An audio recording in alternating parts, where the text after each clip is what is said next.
দেশের তৈরি পোশাক খাতে পরিবেশ বান্ধব শিল্পায়নের অগ্রযাত্রায় যুক্ত হয়েছে আরও দুটি নতুন কারখানা। আন্তর্জাতিকভাবে স্বীকৃত সবুজ ভবন সনদ প্রদানকারী সংস্থা ইউএস গ্রিন বিল্ডিং কাউন্সিলের সনদ পাওয়ায় দেশে এই ধরনের সনদপ্রাপ্ত পোশাক কারখানার সংখ্যা বেড়ে দাঁড়িয়েছে 275-এ। এর মধ্যে 116টি কারখানার সর্বোচ্চ মানের প্লাটিনাম এবং 140টি গোল্ড মান অর্জন করেছে। পাশাপাশি বিশ্বের সর্বোচ্চ নম্বরপ্রাপ্ত শীর্ষ 100 সবুজ কারখানার তালিকায় এখন বাংলাদেশের রয়েছে 70টি কারখানা। এতে বৈশ্বিক অঙ্গনে দেশের পরিবেশ বান্ধব শিল্পায়নের অবস্থান আরও শক্ত হয়েছে। নতুন সনদপ্রাপ্ত কারখানা দুটি হল গাজীপুরের শ্রীপুরে অবস্থিত ফ্যাশন ফ্লোর বিডি লিমিটেড এবং MNR সুইটার্স লিমিটেড।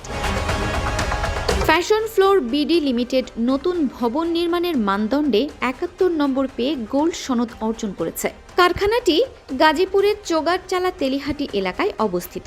অন্যদিকে MNR সুইটার্স লিমিটেড চালু ভবনের পরিবেশগত মানদণ্ডে 85 নম্বর পেয়ে প্লাটিনাম সনদ পেয়েছে। প্রতিষ্ঠানটির অবস্থান গাজীপুরের বড়াইদের চালা শ্রীপুরে। খাত সংশ্লিষ্টরা বলছেন, জ্বালানি সাশ্রয়, পানির সঠিক ব্যবহার, বজ্র ব্যবস্থাপনা ও পরিবেশ রক্ষায় উন্নত ব্যবস্থা গ্রহণের ফলেই এসব কারখানা আন্তর্জাতিক মানদণ্ডে স্বীকৃতি পাচ্ছে। এতে বাংলাদেশের পোশাক খাতের ভাবমূর্তি আরও উজ্জ্বল হচ্ছে।